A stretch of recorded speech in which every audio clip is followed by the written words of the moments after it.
minutes dans cette vidéo pour vous parler de Car Vertical. Car Vertical, sponsor de la vidéo. Et je rappelle tout de suite, vous avez 20% avec le code GLB qui s'affiche à l'écran et qui est bien évidemment en description de la vidéo. Car Vertical, c'est un site internet qui va vous permettre de pouvoir faire des vérifications sur un véhicule que vous souhaitez acheter. C'est très simple. On va directement sur le site, on met la plaque d'immatriculation ou le numéro de VIN du véhicule et ça vous scanne le véhicule dans le monde entier et ça vous évite un rapport. Je vous mets un petit rapport d'une BMW à titre d'exemple. Donc là, on se retrouve sur une BMW série 3. On voit que le compteur kilométrique n'a pas été trafiqué parce que oui, on vérifie le compteur kilométrique. On voit que le statut juridique et financier n'a pas de problème. Donc on vérifie également l'intégralité des papiers et situations administratives du véhicule. Par contre, on voit qu'il y a le title. Donc ça, c'est le titre de dommage du véhicule. Et qu'il y a des dommages. Donc ça veut dire que le véhicule a été déclaré épave dans un pays et qu'on a des dommages. Donc on descend un petit peu sur la fiche. On a des photos. On regarde un petit peu ces photos-là et on va pouvoir s'apercevoir que le véhicule a eu un accident. Beau dossier photo, mais avec un sacré accident sur le véhicule. On voit que la face avant, elle a vraiment tapé très fort. Donc si on descend encore un petit peu plus bas sur le rapport, on voit qu'il y a eu un premier accident entre 50 et 60 000 euros de réparation en 2018. Et ensuite il est parti au Canada et en Lituanie avec une réparation aux alentours de 500 euros. Et il est revenu aux États-Unis, cette fois-ci avec les dommages qu'on a vus juste avant en véhicule épave. Donc faites très attention parce que ça c'est le type de véhicule qui va partir dans les pays de l'Est pour être réparé et remis sur le marché européen. Et là vous allez vous faire arnaquer. Donc les amis, Car Vertical, c'est un outil supplémentaire pour ne pas se faire arnaquer quand on achète un véhicule d'occasion. Donc je rappelle, vous avez moins 20% avec le code GLB qui s'affiche à l'écran et en description de la vidéo. Et nous les amis, on continue tout de suite la vidéo. Bonjour à tous les amis, j'espère que vous allez bien. Aujourd'hui on se retrouve pour une nouvelle vidéo et cette fois-ci, gros chantier sur l'Audi S6 parce qu'on va déposer le collecteur d'admission qui est un boulot assez chiant à faire sur ce V10, particulièrement sur cette voiture-là parce qu'il n'y a pas de place. Alors pourquoi on va réaliser cette petite intervention? Alors, si vous vous souvenez, depuis le début que j'ai acheté cette Audi S6, on se pose la question de savoir pourquoi ça ne sort pas les chevaux indiqués. Donc moi je me suis un petit peu lancé comme défi de se dire, est-ce que il y a une pièce qui s'use rapidement et qui engendre vite une détérioration des performances du moteur, ou bien Audi a baratiné et son moteur n'a jamais sorti la puissance indiquée sur les fiches constructeur. Donc ça c'est un petit peu la question que je me pose. Alors il y a des problèmes connus sur ces moteurs là, on va ouvrir tout de suite le capot et on va en discuter. Alors si on ouvre cette petite baie moteur qui est magnifique, en problème dessus qui sont très connus, on a les pompes haute pression qui ont tendance à faiblir relativement rapidement et pour cause on l'a déjà traité. Ensuite on a la possibilité d'avoir des prises d'air, ça c'est de la perte de puissance à l'état brut. J'ai déjà effectué un test de fumée hors caméra quand j'avais refabriqué un joint d'étanchéité pour ce papillon. Souvenez-vous, je vous avais fait des stories sur les réseaux sociaux. Il n'y a aucune prise d'air sur ce moteur. Donc, ce n'est pas non plus une prise d'air. Qu'est-ce qui nous reste? En défaillance majeure sur ce moteur-là, il nous reste ce fameux collecteur d'admission. Et là, je me suis très vite aperçu d'un problème quand je me suis penché dessus. Je vais vous montrer tout de suite, vous allez comprendre. C'est pour ça qu'on accélère un petit peu le démontage.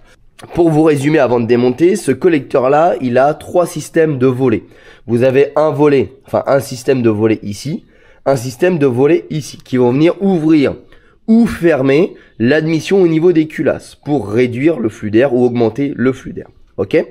Ensuite, vous avez des tuyaux que vous voyez ici. Alors, je sais pas si on peut vraiment appeler ça des tuyaux, mais des conduites d'admission. Ces conduites d'admission-là sont doublées à chaque fois. Il y a un chemin court, un chemin long.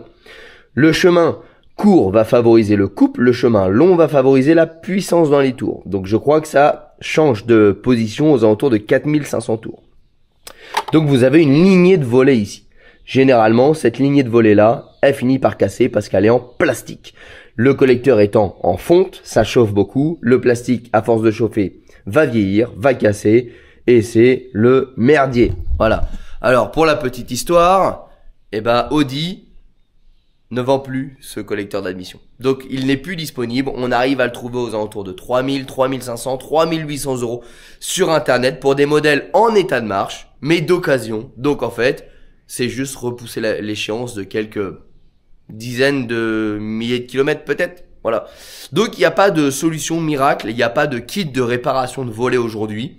Il y a juste la possibilité de pouvoir supprimer ces volets. Ce moteur-là a sa plage de couple aux alentours de 4500 tours et ensuite on va chercher la puissance. Donc, en retirant ces clapets-là, on va perdre un petit peu de couple sur la plage jusqu'à 4500 tours et on va perdre un petit peu de puissance sur le haut. Ok, ça c'est en théorie. Ça veut dire qu'on ne pourra pas aller chercher le maximum de la puissance parce qu'on ne pourra pas canaliser l'air et on ne pourra pas aller chercher le maximum de couple parce qu'on ne pourra pas canaliser l'air. Ok, ça c'est en théorie sur un moteur qui est neuf et qui doit fonctionner à merveille. Sauf que ça marche pas longtemps ça. Donc en vrai, en théorie, vous allez toujours gagner sur un véhicule d'occasion parce qu'en fait, ils sont toujours cassés. Donc là, qu'est-ce qui se passe? Ils sont plus manœuvrés. Ça veut dire qu'il y a des cylindres qui prennent un chemin court, des cylindres qui prennent un chemin long. C'est au petit bonheur la chance, selon la vibration moteur. Voilà, ça fait sa petite salade. Du coup, ça dérègle en partie l'injection. Et donc, votre moteur, dans tous les cas, là, il perd beaucoup plus que si vous le retirez. Donc, en retirant, vous allez perdre un pouillème par rapport à l'origine sur un système 100% fonctionnel. Par contre, en le retirant d'un système cassé, vous allez récupérer quelque chose de plus efficace que sur un système cassé. C'est le système de clapet. Donc, on a, je sais pas si vous allez bien voir, on a une tringlerie ici qu'on voit sur le clapet en bas ici. On a une tringlerie là, vous n'allez pas voir, mais juste au bout de mon doigt qui envoie vers les clapets là. Donc ça fonctionne. En fait, j'ai placé une petite caméra ici pour voir ce qui fonctionnait. Et je me suis aperçu que, tu vois ici, le moteur ici qui gère le clapet central, il était comme ça. Tu vas comprendre, regarde. Il se promène. Voilà, il n'était pas fixé. Du coup, je me suis dit, tiens, c'est peut-être que il y a quelque chose. Du coup, je me suis dit, bah, je vais le manœuvrer à la main. Et regarde, en manœuvrant à la main, ce qui s'est passé. Je me suis aperçu que, je ne fais pas cas exceptionnel, hein. Moi aussi, il est cassé. Voilà. Et donc, cette casse-là engendre deux problèmes. Tu as un petit joint spi ici qui fait l'étanchéité au niveau de la manivelle pour éviter une prise d'air. Donc ça, pas de problème, hein. Moi, il était bien en place, il n'y avait pas de prise d'air de ce côté-là. Mais avec le temps, il peut tout simplement reculer et te créer une énorme prise d'air ici. Et deuxième problème, bah, c'est que tu vois bien que l'axe, il est coupé et donc du coup, t'es pas prêt de manœuvrer les volets ici. Donc quand on a été chez Johan faire le test, parce que ça je m'en suis aperçu quand j'ai fait les pompes haute pression. Donc quand on a été chez Yo-Yo MCR Performance Normandie et qu'on a testé le fonctionnement des pompes, j'ai mis mon oreille ici. Et quand tu mets des coups de gaz, et bah t'entends les clapets qui clac clac clac clac clac clac clac clac clac. En fait, ils sont plus maintenus par l'axe puisque l'axe est cassé. Et donc en fait, bah au petit bonheur la chance, ils s'ouvrent, ils se ferment, ils font à peu près ce qu'ils veulent, ils font leur petite vie jusqu'à tellement claquer qu'ils finissent par casser et parfois passer dans le moteur et détruire le moteur. Ça, c'est un problème de fiabilité. Autre petite chose, ces moteurs-là sont en injection directe, donc sont connus pour calaminer au niveau des entrées de soupape. Donc quand on va démonter, s'il y a vraiment de l'encrassement, on ira nettoyer. J'ai acheté des petits goupillons métalliques. Ça malheureusement, ça se fait à la main ou au sablage. Bah nous on va attaquer la mécanique. Donc les amis, je vous mets sur ma tête et let's go. Bon et bah c'est parti. On va faire un petit peu de place. Alors hop, il va y avoir un petit peu de démontage à faire. On va commencer par retirer tout ce qui nous gêne. Donc tout ce qui va être durite d'admission. Je trouve qu'il est vraiment chouette ce moteur là en vrai. Même quand tu roules etc. Il est onctueux, franchement c'est une caisse que j'aime vraiment beaucoup.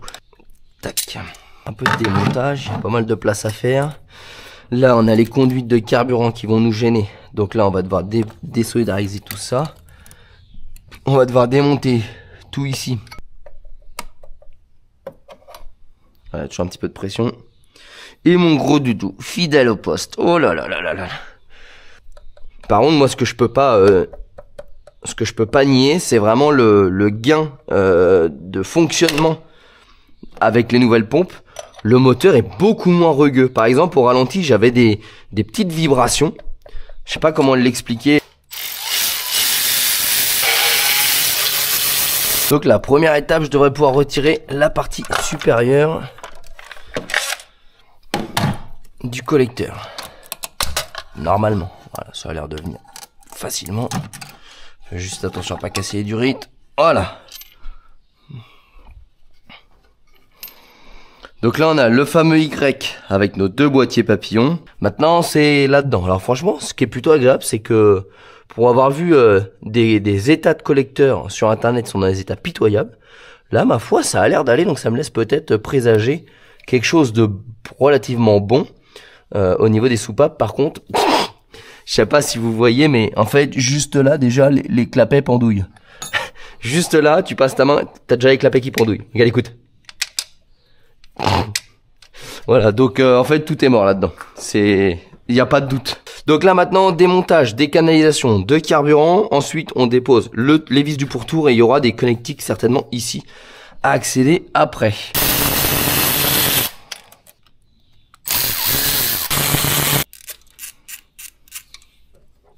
On va les débrancher parce que lui il risque de venir avec le PCV.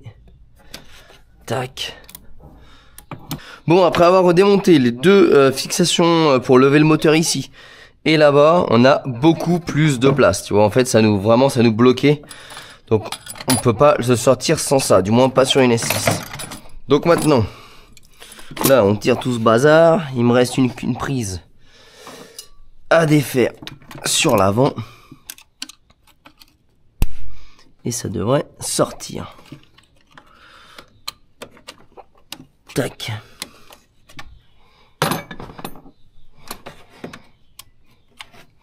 On voit que c'est vraiment rentré au chausse-pied. C'est pour ça que ça coûte très cher comme voiture à entretenir. C'est que le moindre truc que vous faites, faut y passer des heures, quoi.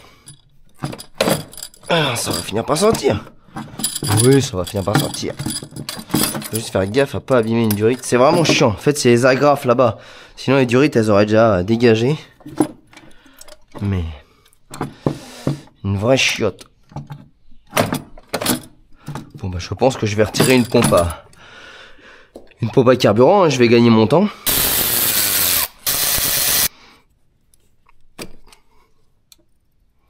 Tac.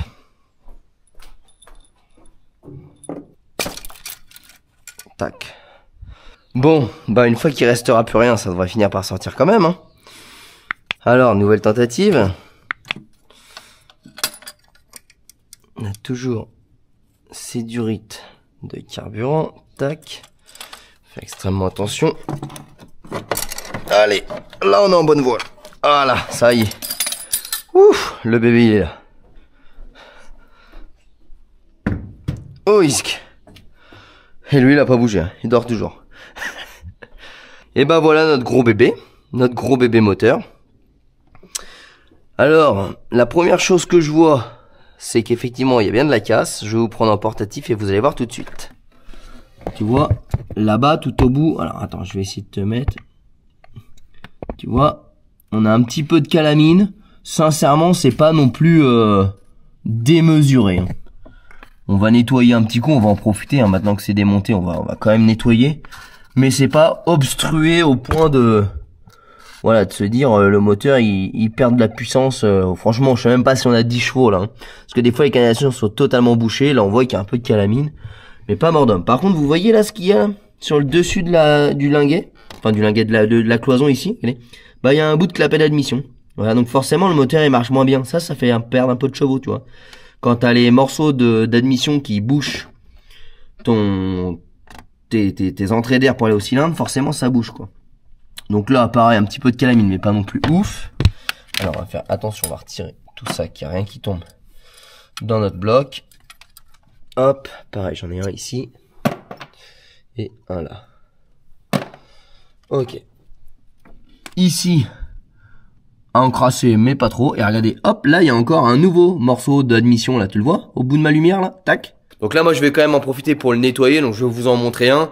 Et le reste, je vais le faire hors vidéo, parce que tu vois, là, il y a 10 cylindres. Hein. Donc du coup, je dois le faire 10 fois, sachant que chaque machin va me prendre à peu près 40 minutes à nettoyer. Moi, j'ai une journée, quoi. Donc du coup, je vais pas te filmer une journée de boulot, quoi. Je vais t'en filmer qu'un. Et le gros pépère, il est là. Si on le retourne, attention, faut pas déranger monsieur, hein, monsieur du haut de ses 10 ans, il fait gros dodo. Hop. Voilà, là tu vois, donc les fameux clapets que je te parlais tout à l'heure, qui s'ouvrent et qui se ferment, donc avec la tringlerie qui est là, donc qui laisse passer plus ou moins d'air dans le moteur. Eux n'ont pas l'air grippés du tout. Ok, pareil de ce côté-là. Hop, ils sont sales, on va tout nettoyer. Mais en fait, lui, il est en deux parties, tu vois, il y a une jonction ici. Et les clapets sont dedans. Et c'est dedans qu'il y a de la casse. Et alors, je sais pas si maintenant qu'il est déposé, je vais pouvoir te montrer. Tac, ouais, tu vois, regarde là. Alors attends, je vais te chercher de la lumière. Ça là, tu vois, c'est pas une pendule, hein. C'est des clapets d'admission. Voilà. Donc effectivement, alors le collecteur est très propre, franchement. Là-dessus, il n'y a rien à dire. Mais il y a de la casse. Donc là, on a de la chance parce que tu vois, ça s'est arrêté pile là, mais ça peut finir par tomber dans le cylindre. Et bah là, je te fais pas de dessin, hein. Quand t'as un clapet qui passe dans le cylindre, tu connais la suite. Donc, on va essayer de les récupérer avant de faire quoi que ce soit.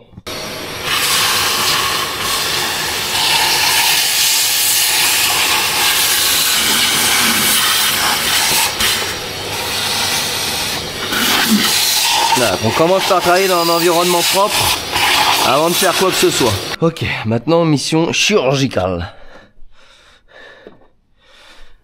Extraire en faisant bien attention que le morceau ne tombe pas dans le cylindre. Parce que forcément, c'est le cylindre qui est ouvert en plus. Alors, vous avez joué à Dr Maboul dans votre jeunesse? Pas moi. J'aurais peut-être dû, ça aurait peut-être dû me servir. Checker la lumière.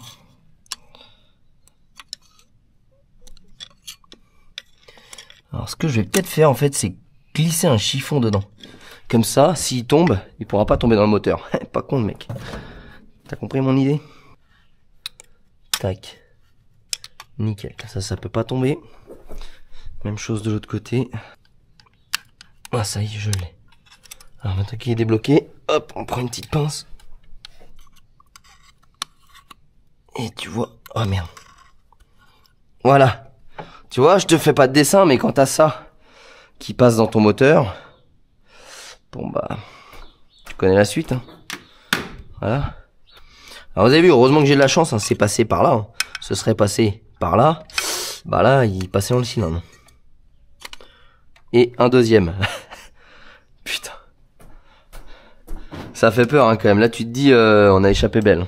Tant qu'on est sur le bloc, on va retirer les canaux de séparation. Voilà. Donc ça, tu vois, on va en profiter pour nettoyer tout ça également. C'est beau hein, l'injection directe. Hein. On était moins emmerdés avec nos injections indirectes. Hein. C'était moins calaminé. Bon, ça c'est une opération sincèrement obligatoire hein, sur les... J'allais dire sur les S6, mais non, en fait, sur tous les véhicules à injection directe. Là, c'est pas ce problème d'encrassement, c'est pas du tout un problème de cette voiture-là. C'est un problème de fonctionnement de l'injection moteur. Donc tout ça, ça sera à nettoyer. J'ai quand même beaucoup de boulot de nettoyage, hein, donc je vais vous couper un petit peu tout ça.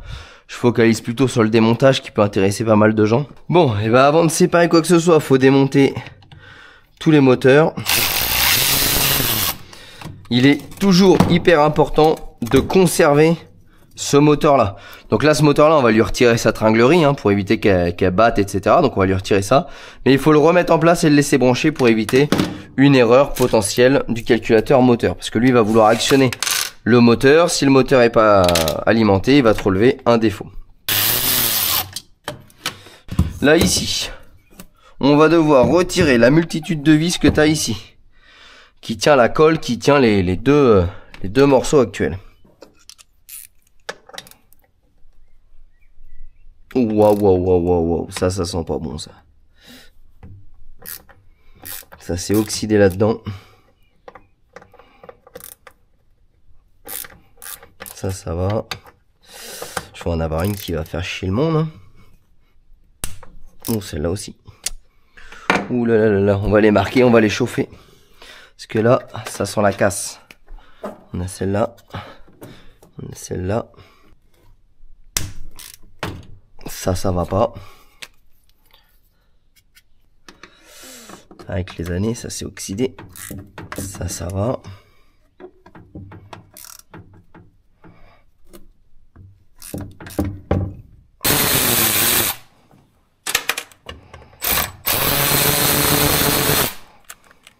Bon les amis, comme à chaque fois, moi je vous filme pas que ce qui est beau, ce qui est rose, hein, je vous filme la réalité des choses. Donc là on a préparé un petit peu tout ça. Et bah maintenant, plutôt que d'y aller comme un bourrin et de casser les vis, au risque d'avoir un souci d'étanchéité par la suite, bah il n'y a pas 50 remèdes, hein. On chauffe tout doucement, aux alentours des 200 degrés. Et après, on vient desserrer tranquillement nos vis. En fait, ça doit être une espèce de fonte d'aluminium Et en fait ça crée de l'alumine. L'alumine c'est comme de la rouille mais sur l'aluminium. Et ça vient gripper la vis dans son support. Ce qui fait que après, eh bah, ça rouille. Tu vois, donc là ça dilate. Ça me permet de pouvoir dévisser tranquillement. Ça a l'air d'y aller.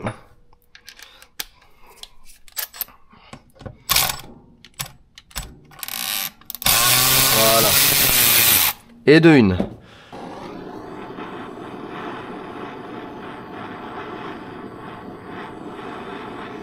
Donc bien chauffer que la partie filetage, hein. Le reste ça sert à rien. Parce que là y aller comme un bourrin, la seule chose que vous allez faire c'est de casser la vis dedans. Ou d'arracher la partie filet et puis là bon bah je vous fais pas de dessin. Hein. Niveau étanchéité, déjà esthétiquement ça va être moche. Et niveau étanchéité, je vous en parle même pas.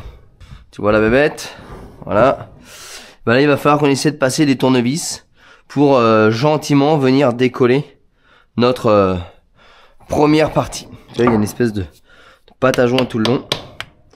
Bah, faut réussir à passer outre ça. Décoller tout doucement.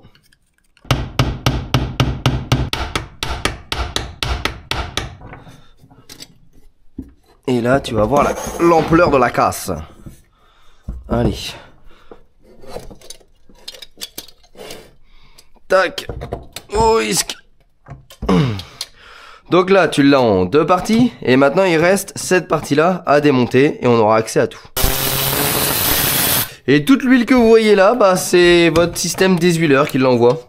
Donc plus vous avez un système de déshuileur, la fameuse valve PCV qui est en bon état, moins vous avez d'huile qui est envoyée là-dedans. C'est pour ça que je vous dis de la remplacer en préventif, ce qu'on a fait lors de la vidange, plutôt qu'en curatif. Parce que sinon, ça aura déjà foutu un petit peu le bordel plus tard. Et tu vois, après, ça te fait un peu de caramel comme t'as là.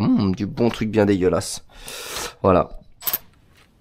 Voilà, je pense qu'on a retiré toutes les vis. Tac. Et là, tu vois, notre système de clapet, bah, il a comme un léger problème. Voilà. Il est là, notre système de clapet. Tu vois, il y en a un qui a décidé de prendre son indépendance, d'aller se promener un petit peu. Et là, il y en a un, bah, pareil, qui a décidé de casser, tu vois. Ouais, mais en fait, ils sont tous pétés, quoi, tu vois. Là, t'as la tringlerie, bah, qui est pétée également. Voilà. Là-bas, t'as la tringlerie qui est pétée également. Puis, bah, voilà. Donc, quand tu roules, ça fait... Tu vois, ça passe là où ça a envie de passer. Donc quand je t'expliquais en début de vidéo, je te le mets comme ça, histoire qu'on cause devant un truc que tu comprends.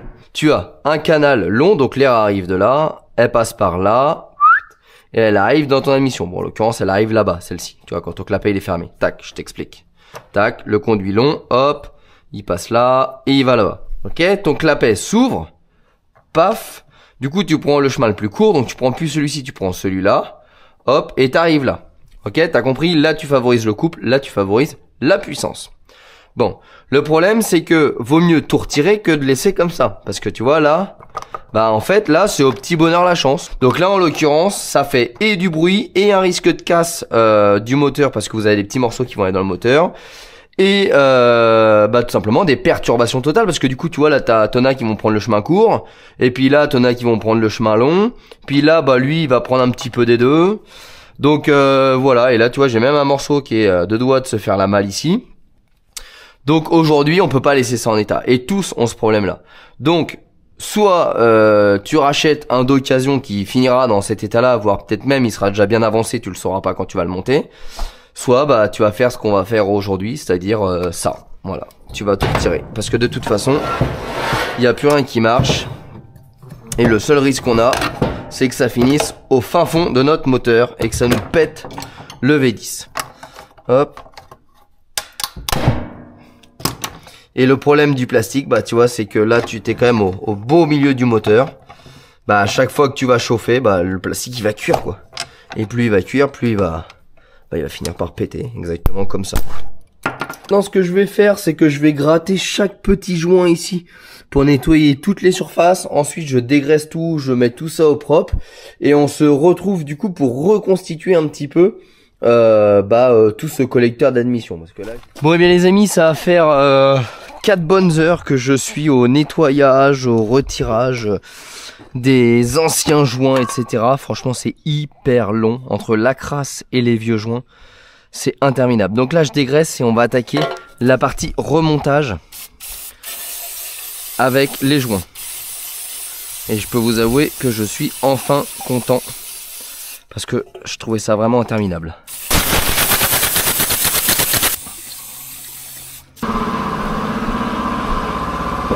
Bon, avant de terminer de recoller notre collecteur, hyper important, il va falloir qu'on taraude ici. Pourquoi ici? C'était l'axe, souvenez-vous, de la tringlerie de volet. Le problème, c'est qu'on a supprimé les volets. Donc du coup, l'axe, on peut pas le remettre, il tiendrait pas. Donc on est obligé de boucher ici. Bon, plutôt que de boucher d'un truc dégueulasse, autant faire un filetage et mettre un bouchon type bouchon de vidange ou une vis, un truc qui permettra de faire l'étanchéité. Donc là, je fais un filetage.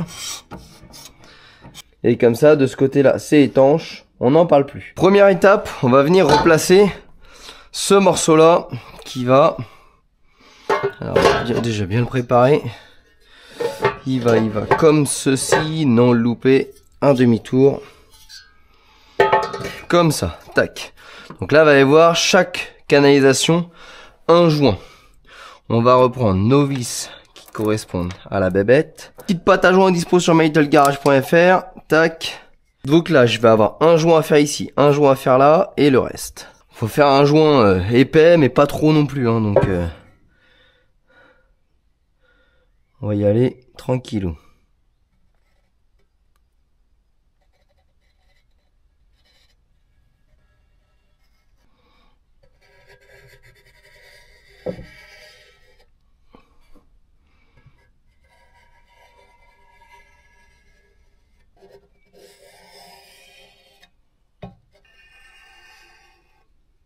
Voilà, donc là mes cordons sont faits. J'en profite, je fais le placement de ceux-là. Donc là, c'est ceux qui vont ici. J'ai également un petit peu de pâte à joint à mettre. Ici. Et ici. Et là, ça vient par écrasement.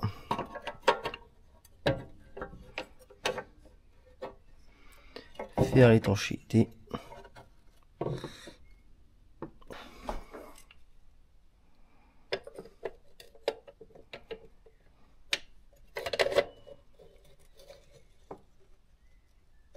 Et voilà. Donc, maintenant, il nous reste à s'occuper de celui-là.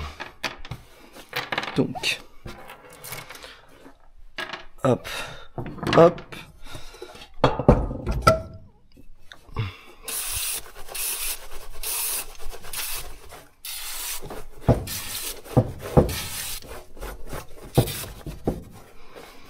Là, on vient replacer ça. Voilà, comme ça.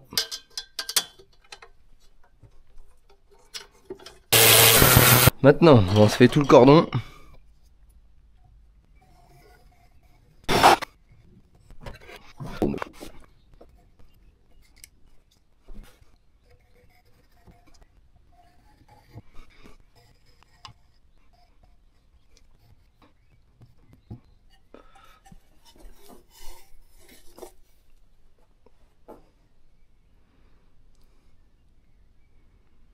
Voilà.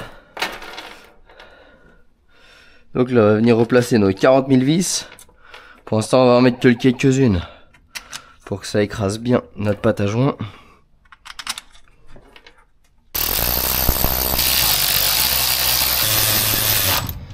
Voilà.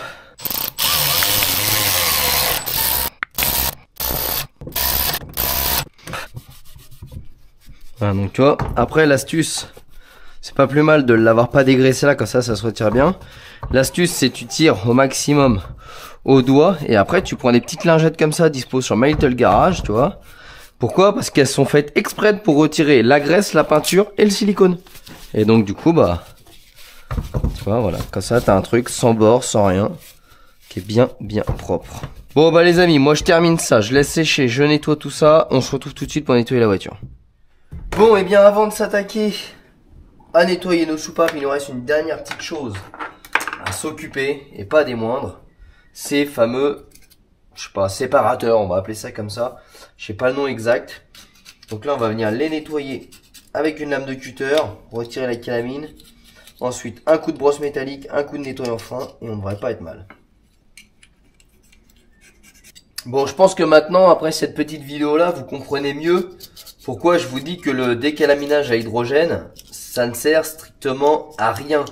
On vous vend un truc qui fait monts et miracles. Ce qu'il faut savoir quand même, c'est que le décalaminage à hydrogène, c'est bien beau, hein, mais ça marche dans la chambre de combustion, pas dans l'admission. Tu peux faire passer de l'hydrogène sur de la merde comme ça, bah qu'est-ce qui va se passer? Absolument rien, mis à part perdre ton argent. Donc tu vas nettoyer un petit peu ta chambre de combustion, mais tout ça, ça ne te nettoiera jamais. Donc à toutes les annonces sur le Bon Coin ou à tous les professionnels qui te vendront monts et miracles avec l'hydrogène, non, désolé, mais c'est pas fait pour ça l'hydrogène. Donc, quand tu vois des R8, des S6, des RS6, tout ce que tu veux, un moteur à injection directe, donc comme les Cayenne, etc., et que les mecs te disent ouais, ça a été nettoyé, j'ai fait un nettoyage à hydrogène. Non, tu vois, si j'ai passé à peu près 6 heures juste pour nettoyer le collecteur d'admission et ces petites merdes là, et que j'ai même pas encore nettoyé les soupapes, c'est pas pour qu'un gaz qui passe à l'état naturel dessus les nettoie. Je pense que tu as compris avec cette petite vidéo là.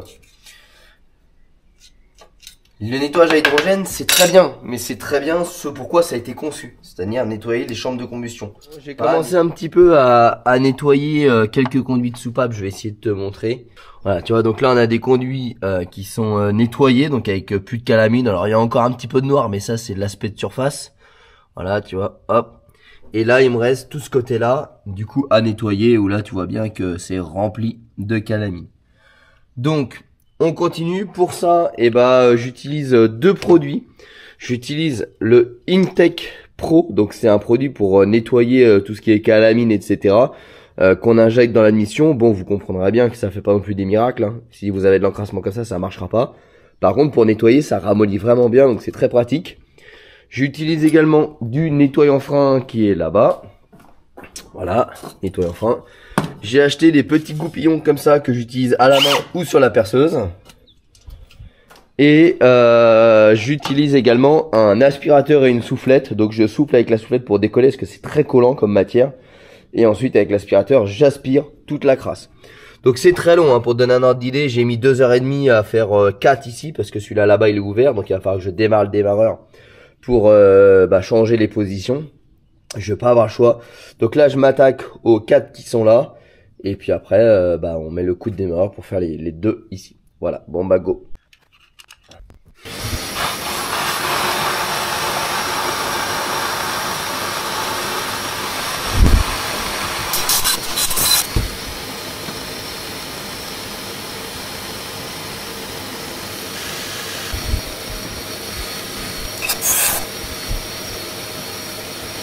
Bon, eh bien ça y est les amis, j'ai enfin terminé de tout nettoyer. Alors j'ai l'impression que je sors d'une mine, je suis noir de partout, j'en ai certainement sur le visage. Alors à tous ceux qui pensent qu'un nettoyage à l'hydrogène va nettoyer ça, hein, dites-vous juste qu'entre le nettoyage du collecteur d'admission, plus le nettoyage de chacune des soupapes, plus le nettoyage des conduites ici, je dois être aux alentours des 8 heures cumulées juste de nettoyage avec la gratouille, le tournevis, les produits chimiques, etc. Et on a enfin quelque chose de propre. Alors c'est du boulot, faut faire preuve de patience, mais c'est quand même satisfaisant une fois que c'est terminé de remonter. On a très hâte de voir si on va au moins ressentir quelque chose quand on voit tout le boulot qu'il y a derrière. Je vous montre un petit peu les conduites une fois nettoyées. Donc là, ce que vous voyez un petit peu au fond, le côté un petit peu gras, tu vois, là tu le vois mieux ici, c'est tout à fait normal parce qu'en fait, une fois que j'ai terminé de nettoyer, je rebadigeonne du Intech Pro pour venir ramollir en fait au niveau du siège de soupape, parce que le siège de soupape, tu n'y as pas accès. Donc en fait, j'en badigeonne un petit peu, comme ça laisse agir, et quand ça va redémarrer le moteur, au moment où les soupapes vont venir s'actionner, bah ça nettoiera ce que ça pourra nettoyer. Mais ça, c'est un endroit où on n'a pas accès, donc du coup, une fois que je nettoie, pof, je viens tout simplement refaire ça. Alors si jamais il y a quelqu'un qui souhaiterait faire la même chose, sachez une chose, hein, c'est que pour fermer les soupapes, du coup le seul moyen c'est de faire tourner le démarreur. Pour faire tourner le démarreur, vu que toutes les conduites d'essence sont démontées, il est obligatoire de débrancher la pompe de gavage. Donc c'est la rangée 2, le premier fusible, c'est un fusible 30 ampères sur le côté ici, tu vois, hop, juste ici. Voilà. Parce que sinon à chaque fois que tu vas ouvrir la porte, en fait tu vas vider tout le carburant. Et bah maintenant les amis, je vous mets sur le trépied. Moi je vais me faire chier à tout remettre. Donc à la limite je vous fais un petit rapide. Vous avez vu le démontage, il n'y a pas forcément besoin de s'attarder sur le remontage, la vidéo est déjà balèze. Donc je remonte tout ça et on se retrouve pour le branchement et le premier démarrage. J'espère que tout va bien se passer.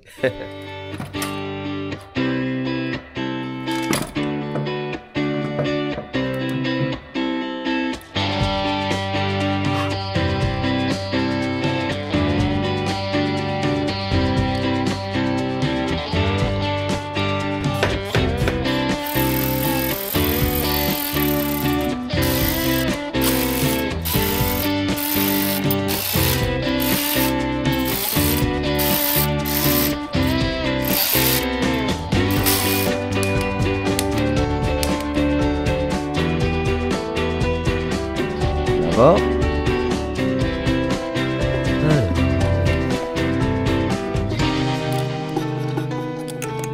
Il y avait tout un tas de machin. Allez.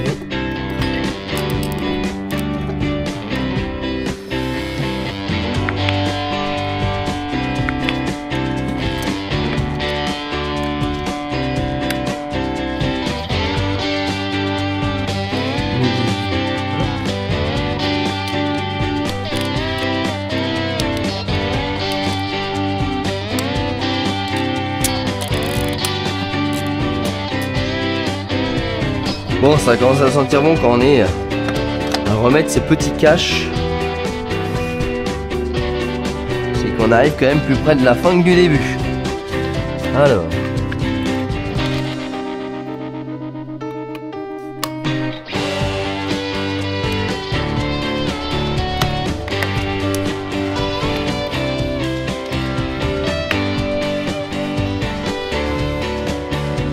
Et bah écoutez, on va bientôt pouvoir démarrer déjà au ralenti. Bon là, va complètement cafouiller, hein, ce qui est logique, puisqu'on a ouvert tout le système de carburant, donc faut que tout se ramorce. En plus de ça, on a quand même nettoyé les soupapes et tout, donc il y a un peu de produit dans les cylindres, donc ça va pas aider non plus au démarrage. Ça risque de fumer un poil. Bon, j'espère surtout qu'il n'y a pas de problème au niveau de l'interne du collecteur, qu'on n'a pas de fuite ou quoi que ce soit, parce que là ce serait vraiment le pire des scénarios, devoir tout redémonter. Bon, je vais pas remettre le cache là parce que je vais avoir besoin d'inspecter si on a des fuites ou quoi que ce soit. On va pouvoir remettre le fusible de pompe à carburant. Voilà.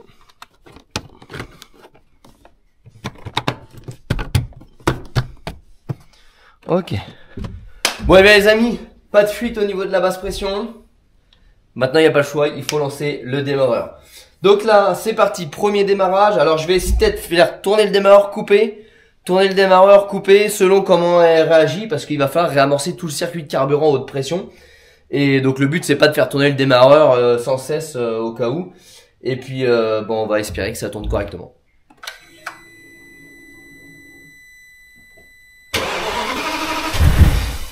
Ah, déjà, elle a tout fait du premier coup.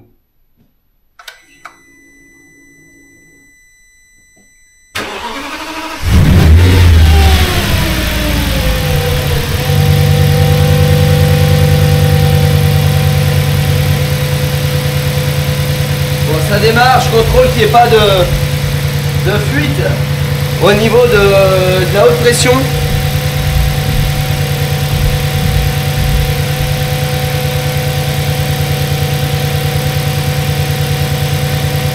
Là, je contrôle un peu tous les raccords.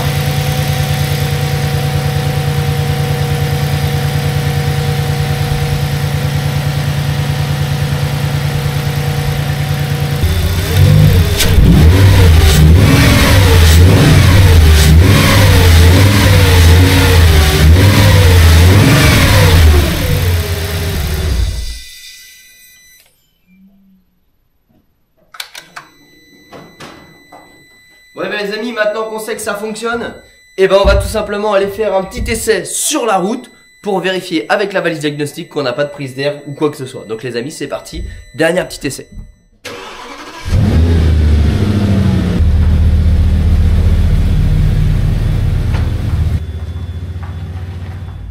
Bon et bien les amis, ça y est, c'est parti, on va aller faire ce petit essai routier. Alors pour vous donner un ordre d'idée, pour réaliser tout ça, il m'a fallu 2 grosses journées. Une journée de démontage, de nettoyage, l'autre demi-journée de nettoyage et une demi-journée pour remonter. En vrai, le plus chiant, c'est de chercher comment ça se démonte et le nettoyage. Je suis au moins à 8 ou 9 heures de nettoyage. Alors là, j'ai affiché mes corrections de court terme et long terme, ce qui va me permettre de pouvoir voir si mes données de carburant sont bonnes et donc si j'ai pas de prise d'air ou quoi que ce soit. Pour l'instant, c'est prometteur parce que je suis tout à -4 et mes LTFT à 0. J'ai pris un extincteur quand même au cas où, on n'est jamais trop prudent. Et c'est parti. Alors, ce que je ressens immédiatement, c'est un moteur qui est plus doux. J'ai l'impression de beaucoup moins l'entendre à l'oreille. Ce qui est presque logique finalement, puisque les soupapes étant plus propres, le moteur est plus onctueux. Mais c'est vrai que là, j'ai l'impression que c'est un billard. J'avais même l'impression d'avoir éteint le moteur en fait, pour être transparent avec vous. Bon, en toute transparence, la suppression des clapets, on devrait avoir absolument aucun ressenti en fonctionnement par rapport à des clapets fonctionnels. Par contre là, étant donné que c'était un peu le bordel au niveau de l'admission, c'est fort probable que cette fois-ci on rencontre bien une différence. Au niveau de la consommation, c'est pareil. Je vous ai dit qu'on allait avoir une légère surconsommation due à la suppression des clapets, mais en fait quand vous faites cette opération là, vous rendez le circuit étanche qui l'était plus trop et vous nettoyez vos soupapes qui étaient parfaitement dégueulasses. Donc en fait, je parle vraiment par rapport à un véhicule d'origine. Là en fait, j'ai aucun doute que quand je vous refais un topo dans 1000 km, ma consommation elle aura baissé parce que justement on aura nettoyé. Alors pour l'instant les valeurs elles sont parfaites, j'en ai jamais eu autant. J'avais un décalage de 5 points entre le banc 1 et le banc 2. Là pour l'instant j'ai exactement les mêmes valeurs. Donc on va laisser tranquillement calibrer et on se retrouve les amis une fois que j'aurai roulé une vingtaine de kilomètres pour comparer un petit peu les valeurs en long terme qui sont le plus intéressantes. Bon les amis, je viens faire une petite vingtaine de kilomètres. J'ai fait de l'accélération, de la vitesse constante, du stop, etc. Alors en toute sincérité, en termes de puissance, j'ai pas l'impression de ressentir grand chose. Après encore une fois, si on a 350 ou qu'on a 370, bon, de vous à moi, tant que vous faites pas un circuit chronométré, c'est difficile de s'en rendre compte quoi. Donc de ce côté-là, je peux pas trop m'avancer. On verra dans la suite des vidéos chez Johan si on a gagné quelque chose. Par contre, là où j'ai vraiment gagné quelque chose, c'est au ralenti. En fait, le moteur est tellement moins bruyant qu'en fait, quand tu t'arrêtes, t'as l'impression que t'as une voiture électrique, voire que t'as tout simplement pas démarré le moteur. Et ça, c'est assez impressionnant. Au niveau de l'agrément de conduite, je dirais que les vitesses sont peut-être plus douces en sous-régime, donc peut-être une preuve aussi que le moteur tourne mieux. Maintenant voilà, ça reste assez sommaire, sincèrement. L'essai c'était plutôt pour vérifier que tout fonctionnait correctement. Malheureusement j'ai la valise qui est tombée en panne de batterie, donc du coup je ne peux plus afficher les valeurs. J'étais à 0,78 tout à l'heure en long terme, donc genre quelque chose d'ultra parfait. Donc là il me reste une petite dizaine de kilomètres, on arrive à la maison et on regarde un petit peu au niveau de la valise ce que ça nous donne et on conclut cette petite vidéo. Ça y est, on arrive à la maison, je prends la valise pour regarder un petit peu les valeurs et là, superbe surprise, on a une voiture qui a jamais tourné comme ça, tu vois, les STFT très proches de 0, 0,78, 0,0.